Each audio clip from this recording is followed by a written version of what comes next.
in the last lesson was the first time that we actually came across this thing called a stream. And you can see the effects of using it where we were getting our method being called again every time we got a new piece of data that went into our messages collection. And I mentioned that this is now effectively like we are subscribed to this collection, and whenever there's new data going in there, we're getting notified in our app. So what exactly are these Dart streams that we're using? Well, let's start off with an analogy. And knowing me, it's going to be a food analogy. Now, let's imagine that you're in a Japanese restaurant and you decide that you really fancy having some sushi. Now, of course, it takes time for the chef to prepare your food. You have to cut up the fish and make the rice balls, etc. So you're going to have to wait a little bit. Now, there's two ways of waiting on this, right? One is that you could say, well, here are all the things that I would like to eat, and you make your order and you get a receipt. This is your order number. Once it's ready, you'll be able to collect it. And this is effectively how futures work. And we already saw that and went into that in a lot of detail in the Klima module. But consider another scenario. Instead of saying, I want all my order in one go, please give me everything I've requested in one go. What if instead you had a seat at the table?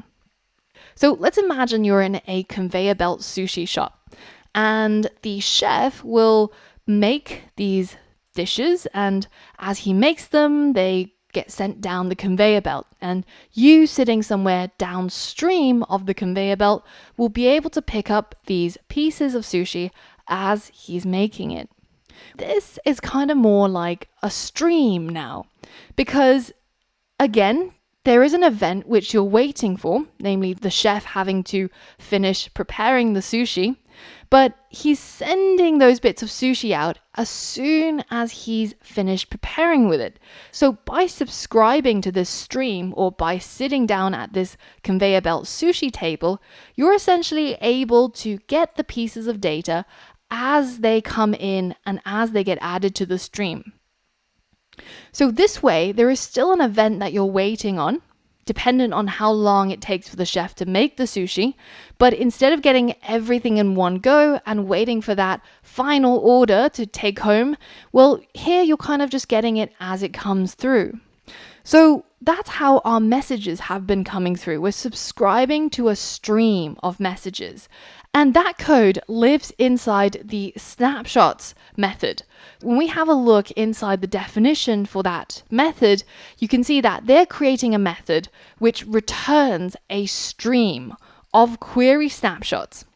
And as more data get added to this collection, then the data will come in through our messages stream and we can listen to it to either print out the latest piece of data or just print out all of the data as it is inside our messages collection.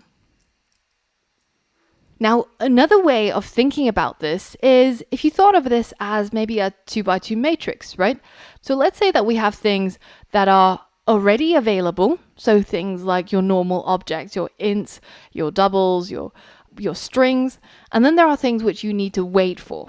And let's say we wanted the singular version of those things. Well, a singular version of something that's already available might just be a piece of data that's a string object, right? Like a variable or a constant. But what if we had a singular object that we needed to wait for? Well, that might be a future string object. So this is something that will be processed asynchronously. It might take a while for us to grab it from the internet, but once it arrives, then we can use it as a normal string. But meanwhile, when we're coding it up and when we're planning for it, the data type is a future string. But what about plural items or multiple items? So the readily available multiple version of a string would be a list of strings, right? It would just be a list that contains many strings. But what if we had to wait for this list of strings to come through? What is the plural version of a future string? Well, that's a stream of strings. Just like sushi that's being added to the conveyor belt, they could be added to the stream at any time. And as long as we are subscribed to that stream, we'll get notified every time there's a new piece of data that's been added to the pipeline or the stream. And if you haven't had enough of food-related analogies, there's this really awesome thing called nagashi somen, which is this thing that people do in Japan in the summer, where they split a bamboo open and they run water down it like a little stream. And somebody will be upstream putting usually noodles down the stream, and they'll flow down in through the stream.